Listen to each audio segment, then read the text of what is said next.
આપણી સંકલ્પ ન્યૂઝ ચેનલને સબસ્ક્રાઇબ અને લાઇક કરો, બેલ આઇકન દબાવો જેથી આવનાર ન્યૂઝ અપડેટ્સની નોટિફિકેશન આપના મોબાઈલ પર સૌથી પહેલા પહોંચે.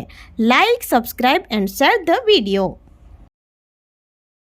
નમસ્કાર દર્શક મિત્રો, હું છું પૂજા ટંડેલ. સંકલ્પ ન્યૂઝમાં આપનું સ્વાગત છે. સમાચારની શરૂઆત કરતા પહેલા એક નજર આજના મુખ્ય સમાચાર ઉપર. વલસાડ જિલ્લામાં ભારે વરસાદને લઈને નદીઓ બે કાંઠે વહેતા લો લેવલના 25 જેટલા માર્ગો બંધ કરાયા. વલસાડ જિલ્લામાં ઉપરવાસમાં ધોધમાર વરસાદને કારણે નદીઓ બે કાંઠે વહેતી જોવા મળી હતી. જિલ્લામાં છેલ્લા 2 દિવસથી ધોધમાર વરસાદી માહોલ જામ્યો છે, જેને લઈ વલસાડ જિલ્લામાં આવેલા લો લેવલના 25 જેટલા રસ્તાઓ બંધ કરવામાં આવ્યા હતા, જેમાં કપરાડાના 11, પારડીના 8, વાપીના 3, વલસાડના 2 ઉમરગામનો એક રસ્તો વહીવટીતંત્ર દ્વારા બંધ કરવામાં આવ્યો હતો. વહીવટીતંત્ર દ્વારા પોલીસ બંદોબસ્ત ગોઠવી બેરિકેડિંગ કરી 25 જેટલા રસ્તાઓ બંધ કરવામાં આવ્યા છે.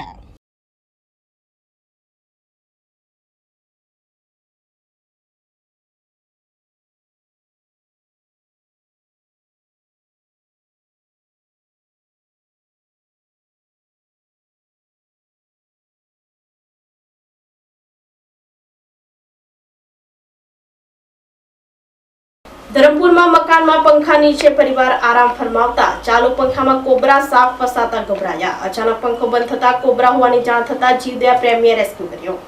ધરમપુરના માલણપાડા વિસ્તારમાં આવેલ એક પતરાવાળા મકાનમાં છતના ચાલુ પંખામાં કોબરા સાપ ફસાયો હતો. પંખો ચાલુ રાખી પરિવાર આરામ કરતો હતો, ત્યારે અચાનક પંખો બંધ થતા જોયું તો પંખામાં ફૂફાડા મારતો કોબરા સાપ દેખાઈ આવ્યો હતો, જેને જોઈ પરિવાર ગભરાઈ ગયા હતા. જેની જાણ થતાં જીવદયા પ્રેમીએ મહા મહેનતે પંખામાં ફસાયેલ ઝેરી કોબરા સાપનું રેસ્ક્યુ કર્યું હતું, ત્યારે પરિવારને રાહતનો શ્વાસ લીધો હતો.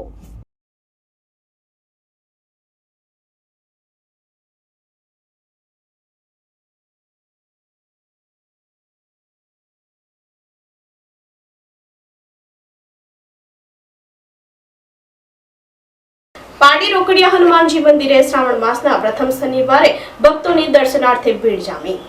પવિત્ર શ્રાવણ માસની શરૂઆત થઈ ચૂકી છે, ત્યારે આજે શ્રાવણ માસના પ્રથમ શનિવારે પારડી રોકડિયા હનુમાનજી મંદિરે ભક્તોની ભીડ દર્શનાર્થે જોવા મળી હતી. ડુંગરની તળેટીમાં આવેલ રોકડિયા હનુમાનજી મંદિરે ભક્તો દર્શન માટે આવતા હોય છે, પરંતુ આજે શ્રાવણ મહિનાના પ્રથમ શનિવારે લાંબી કતારમાં ભક્તો ઊભા રહી હનુમાન દાદાના દર્શન કરી ધન્યતા અનુભવી હતી. અહીં દરેક મનોકામના પૂર્ણ થતી હોવાનું ભક્તો જણાવે છે. વર્ષોથી રોકડિયા હનુમાનજી મંદિર ભક્તો માટે આસ્થાનું કેન્દ્ર બની રહ્યું છે. કહેવાય છે કે શ્રાવણ માસ દરમિયાન પૂજા પાઠ કરવાથી સુખ, શાંતિ, સમૃદ્ધિની પ્રાપ્તિ થાય છે. પારડી સહિત આસપાસના ગામડાઓના ભક્તો અહીં દર્શનાર્થે આવી હનુમાન દાદાના દર્શન કર્યા હતા.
રોકડિયા હનુમાનજી મહારાજના મંદિરમાં છું. આજે શ્રાવણનો પહેલો શનિવાર છે અને અહીંયા ખૂબ ભીડ છે ને એમ બી દાદાની ખૂબ કૃપા રહે છે અહીંયા. મતલબમાં હું દર શનિવારે અહીંયા દાદાના દર્શને આવું જ છું. મતલબમાં કંઈ પણ થઈ, વરસાદ રહે, કંઈ પણ રહે, મતલબ કોઈ બી મોસમ રહે, હું આવું છું. તેમાં શ્રાવણના માસમાં હનુમાનજી દાદાનો આશીર્વાદ તો ખૂબ જ યોગ્ય છે. આજે શ્રાવણનો પ્રથમ શનિવાર છે, ખૂબ ભીડ છે, શ્રદ્ધાળુઓ ખૂબ અહીંયા આવેલા છે. દાદાની કૃપા ખૂબ રહે છે, એટલે લોકો દૂર દૂરથી લોકો અહીંયા આવે છે. મતલબ આ રોકડિયા હનુમાનજી મહારાજનું મંદિર, આ ટેકરા પર આવેલું હનુમાન ડુંગરી આવેલું મંદિર છે. અહીંયા જે બી આપણે મનમાં કંઈક મનોકામના લઈને આવીએ છીએ એ અહીંયા પૂર્ણ થઈ જાય છે. આપણી એ વર્ષોથી લોકો જે બી મન્નતોમાં રાખેલી છે એ પૂરી થાય છે, એટલે શ્રદ્ધાળુઓની શ્રદ્ધા વધતી જાય છે. લોકો અહીંયા દર આ શનિવારે આવે છે.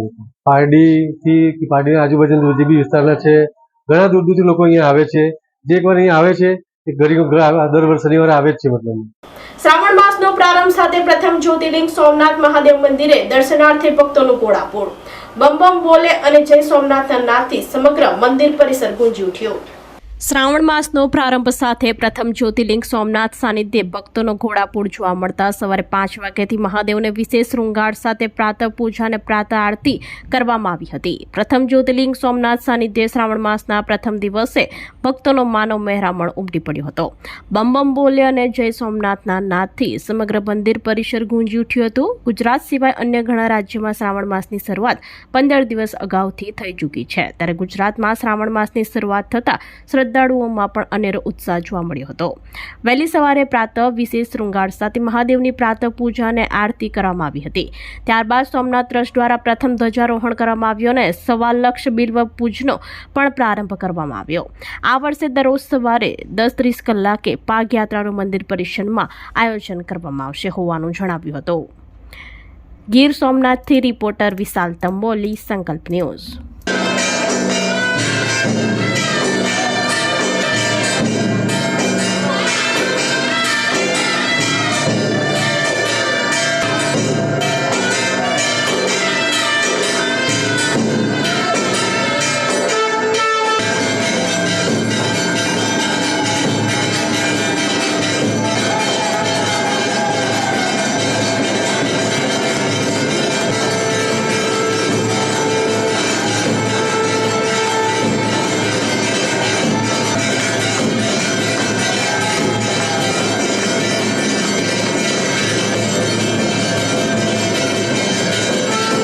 आज जैसे अलग अलग प्रांतों में अलग अलग श्रावण मास को माना जाता है, तो जो लोग पूर्णिमा से पूर्णिमा को मानते हैं वो लोग का जो श्रावण मास है वो 15 दिन पहले शुरू होता है, यानी गुरु पूर्णिमा से. और जो अमावस्या से अमावस्या का जो मानते हैं मंथ को, उस हिसाब से आज से ये श्रावण मास शुरू हुआ है. श्रावण मास की महिमा तो अखाध लिखी हुई है शास्त्रों में. तो आज हमारे सोमनाथ प्रथम ज्योतिर्लिंग में आज श्रावण मास के निमित्त सबसे पहले भगवान की महापूजा ब्राह्मणों द्वारा संपन्न हुई. बाद में भगवान शिव जी की सबसे पहली ध्वजारोहण सोमनाथ ट्रस्ट द्वारा किया जाएगा. उसके बाद में 1.25 लाख बिल्व पत्र का पूजन शुरू होगा. उसके बाद में पालकी यात्रा शुरू होगी. और जो हम पाग पूजा करते हैं, पाग पूजा की विशेष रूप में इस बार सोमनाथ ट्रस्ट की ओर से व्यवस्था की गई है, जिसकी पालकी यात्रा की जाएगी और भक्तजनों को इसका लाभ मिलेगा. पवित्र श्रावण मास का आज शुभारंभ हुआ है.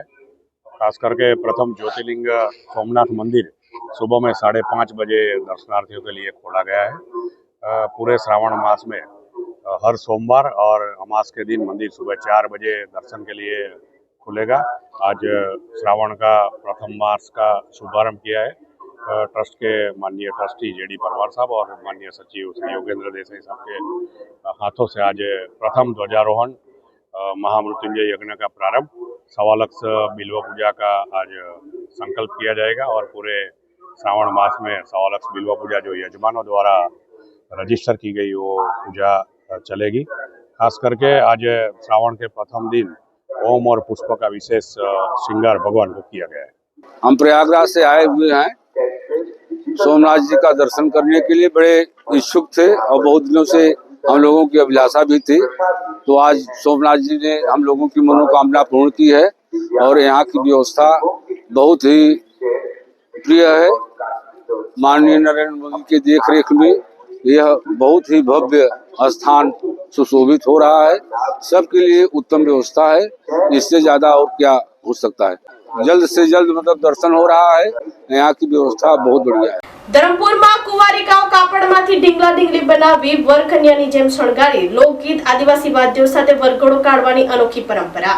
ઢીંગલા ઢીંગલીને શણગારેલા તરાપામાં મૂકી નદીમાં તરતા મૂકી પરિવારના દુઃખ દર્દ દૂર થાય તેવી પ્રાર્થના કરી. દરિયામાં જાય જાજોરે ઢીંગલી, દરિયો તારો સસરો ને કાવેરી નદી તારી સાસુ સહિતના અનેક પરંપરાગત લોકગીત આજે પણ ધરમપુર તાલુકામાં દિવાસો પર્વની ઉજવણીમાં ભાતીગળ આદિવાસી સંસ્કૃતિના દર્શન કરાવે છે. સંસ્કૃતિની જાળવણી અને ઉત્સવ મનાવવાની પરંપરાને જાળવી રાખવામાં અગ્રેસર રહેતા આદિવાસી સમાજમાં દિવાસા પર્વની ઉજવણી ધામધૂમથી થાય છે. આ પર્વમાં કુંવારિકાઓ ઢીંગલા ઢીંગલી બનાવી પરંપરાગત ગીતો સાથે હળદર લગાવી તેમના લગ્ન કરાવે છે અને તરાપાને શણગારી આદિવાસી વાજિંત્રો સાથે લોકગીતો ગાઈ નદીમાં તરતા મૂકે છે. દાયકાઓ પુરાણી આ સંસ્કૃતિ આજે પણ ધરમપુર તાલુકાના ગામડાઓમાં નવી પેઢીના આદિવાસી સમાજના યુવાનો જીવંત રાખી રહ્યા છે. ચોમાસામાં નદીઓમાં નવા નીર આવ્યા હોય, ચારે તરફ હરિયાળી પ્રકૃતિ છવાયેલી હોય, ખેતરોમાં પણ વાવણી રોપણીનું કામ પૂરું થયું હોવાથી તેના વધામણા તરીકે ઉજવાતો દિવાસાનો પર્વ આદિવાસી સમાજમાં ખૂબ જ મહત્વ ધરાવે છે. આ દિવસે ઢીંગલા ઢીંગલી બનાવી તેને નદીમાં તરતા મૂકવાની પરંપરાને જાળવી રાખવા જાગૃત આદિવાસી સમાજના લોકો દ્વારા સરાહનીય પ્રયાસ થઈ રહ્યા છે. આવું જ એક ગામ છે ધરમપુર તાલુકાનું કાંગવી ગામ. આ ગામમાં રહેતા સંમતિબેન જયંતિભાઈ ગાવિતે પોતાની આદિવાસી સંસ્કૃતિ અંગે જણાવે છે કે દિવાસાના દિવસે આદિવાસી સમાજના પરિવારજનોની કુંવારિકાઓ એક જગ્યા પર ભેગી થાય છે. લગ્નમાં જે રીતે વરકન્યાને પીઠી ચોળવામાં આવે તેમ ઢીંગલા ઢીંગલીને પીઠી ચોળવામાં આવે છે. વરરાજાને ફેટો પહેરવામાં આવે તેમ ઢીંગલાને બારસિંગુ પહેરવામાં આવે છે. નદી કિનારે જઈ તરાપાને ઢીંગલા ઢીંગલીને તરતા મૂકવામાં આવે છે. આ સમયે તમામ દુઃખ દૂર થાય તેવી પ્રાર્થના કરી આ પર્વની ઉમંગભેર ઉજવણી કરવામાં આવે છે. આમ આ સમગ્ર ઉજવણીમાં આદિવાસી લોકગીતોની સુરાવલીથી સમગ્ર વાતાવરણમાં તાજગી અને નવી ઉર્જાનો સંચાર થાય છે. દરિયામાં જાય જાજો રે ઢીંગલી, દરિયામાં જાય જાજો રે ઢીંગલી, દરિયા તો તમારો સસરો રે ઢીંગલી, દરિયા તો તમારો સસરો રે ઢીંગલી.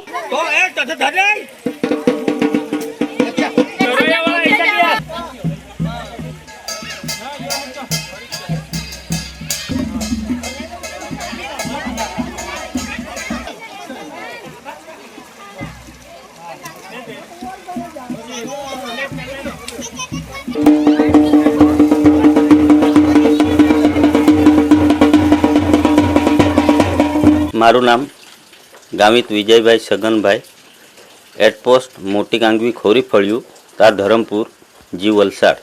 અમારા આદિવાસી વિસ્તારમાં ઢીંગલાઓ જે દિવાસાના દાડે બનાવે એનું મહાત્મ્ય અમારા જે વડીલો થકી આગળથી વડીલો બનાવતા આવ્યા. જો આદિવાસી વિસ્તારમાં જે કુંવારી છોકરીઓ છે એ છોકરીઓ બનાવતી.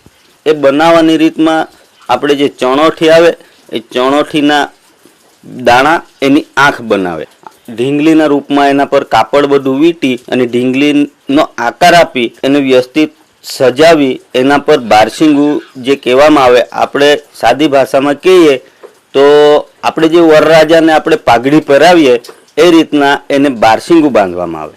જે છોકરીઓ પોતપોતાને ઘરેથી બધા બનાવી એક જગ્યાએ બધા ભેગા કરે અને એની પૂજા કરે. એની પૂજાથી એમ કહેવામાં આવ્યું છે કે એની પૂજાથી જે બાળકોમાં જે રોગો થતા હોય એ રોગો દૂર થાય. નાની છોકરીઓ મોટી થાય, પરણવા લાયક થાય તો એને સારો વર મળે. હવે ઢીંગલું બની જાય એટલે આપણે જે પીઠી કરીએ, લગ્નની જે પીઠી કરીએ એ રીતના એને લગ્નની બધી વિધિ કરવામાં આવે અને એ વિધિ કર્યા પછી એને સાંજે ઢોલ નગારા, તૂર કે જે વાદ્ય વાજિંત્રો આપણા આદિવાસીના છે એ વાદ્ય વાજિંત્રો સાથે એને વિદાય કરવા માટે એક તરાફો બનાવવામાં આવે. એ તરાફા પર બધાને બેસાડીને પછી એમાં અમે આપણે લોટનો એક દીવો બનાવી, દીવો હળગાવીને પછી એને વાજતે ગાજતે અમે નદી કે પછી નાળું, કોતરડું, જ્યાં જે પાણીનું ઊંડાણ વિસ્તાર હોય એ જગ્યાએ લઈ જઈને ત્યાં અમે એની પૂજા કરી એને ડુબાડવામાં આવે. પછીથી અમે જે ઘરથી આવેલા હોય ઢીંગલા એ બધા ઘરેથી પ્રસાદીમાં જે તે કોઈ બી વાનગીઓ બનાવીને લાવતા હોઈએ એ બધી વાનગીઓ અમે ફળિયાના બધા વહેંચીને ખાઈએ. અને ઢીંગલા ઢીંગલી સાથે અમે એટલું જ કહીએ કે અમારા જે મહોલ્લામાંથી બધા લોકોએ જે ઢીંગલા ઢીંગલીને વિસર્જન કરીએ ત્યારે બધા એટલું જ માનતા હોઈએ કે અમારા જે દુઃખો એ દૂર થાય અને આવતા વર્ષે પાછું અમે આ જ રીતે એની ઉજવણી કરીશું. વલસાડ જિલ્લા આદિજાતિ વિકાસ મંડળની પ્રભારી મંત્રી મુકેશ પટેલની અધ્યક્ષતામાં બેઠક યોજાઈ. ન્યૂ ગુજરાત પેટર્ન યોજના અંતર્ગત 106 કરોડના 946 કામોના આયોજનને મંત્રીએ બહાલી આપી. વન અને પર્યાવરણ, ક્લાઇમેટ ચેન્જ, જળ સંપત્તિ અને પાણી પુરવઠાના રાજ્યકક્ષાના મંત્રી અને વલસાડ જિલ્લા પ્રભારી મંત્રી મુકેશભાઈ પટેલની અધ્યક્ષતામાં જિલ્લા આદિજાતિ વિકાસ મંડળની કલેક્ટર કચેરીના સભાખંડમાં બેઠક યોજાઈ હતી. બેઠકમાં મંત્રીએ વર્ષ 2024-25માં ન્યૂ ગુજરાત પેટર્ન અંતર્ગત મંજૂર થયેલા કામોની સમીક્ષા કરી હતી અને પ્રગતિશીલ કાર્યોને ઝડપથી પૂર્ણ કરવા સંબંધિત વિભાગને સૂચન કર્યું હતું. વર્ષ 2024-25 દરમિયાન જિલ્લાના તમામ તાલુકાઓમાં ન્યૂ ગુજરાત પેટર્ન અંતર્ગત જોગવાઈઓની સમીક્ષા કરી હતી. બેઠકમાં વર્ષ 2025-26 દરમિયાન ન્યૂ ગુજરાત પેટર્નની જોગવાઈ હેઠળ રસ્તા, શિક્ષણ, પાણી પુરવઠો, સિંચાઈ, કૃષિ અને પશુપાલન, વીજળી, સામૂહિક આરોગ્ય તથા અન્ય વિકાસના કામો, રોજગાર, પોષણ, આરોગ્ય, ભૂમિ સંરક્ષણ, પંચાયત, ડેરી વ્યવસાય, મહિલા કલ્યાણ, જળ સંરક્ષણ, વન વિકાસ, ગ્રામ્ય માર્ગો, સ્થાનિક વિકાસના કામો અને પ્રવાસન ક્ષેત્રના કામોની રજૂઆત કરવામાં આવી હતી, જે અંતર્ગત આ જોગવાઈ હેઠળ અગ્રતાના ધોરણે જરૂરી કામોને મંજૂરી આપવામાં આવી હતી. બેઠકમાં કલેક્ટર ભવ્ય વર્મા, વલસાડ ધારાસભ્ય ભરતભાઈ પટેલ, ધરમપુર ધારાસભ્ય અરવિંદભાઈ પટેલ, કપરાડા ધારાસભ્ય જીતુભાઈ ચૌધરી, જિલ્લા પંચાયત પ્રમુખ મનહરભાઈ પટેલ, ઇન્ચાર્જ જિલ્લા વિકાસ અધિકારી અને પ્રાયોજના વહીવટદાર કાર્તિક જીવાણી, નિવાસી અધિક કલેક્ટર મહિપાલસિંહ ચુડાસમા, જિલ્લા ગ્રામ વિકાસ એજન્સીના નિયામક AK કલસરિયા, પ્રાંત અધિકારીઓ, તાલુકા વિકાસ અધિકારીઓ અને સંબંધિત વિભાગના અધિકારીઓ ઉપસ્થિત રહ્યા હતા.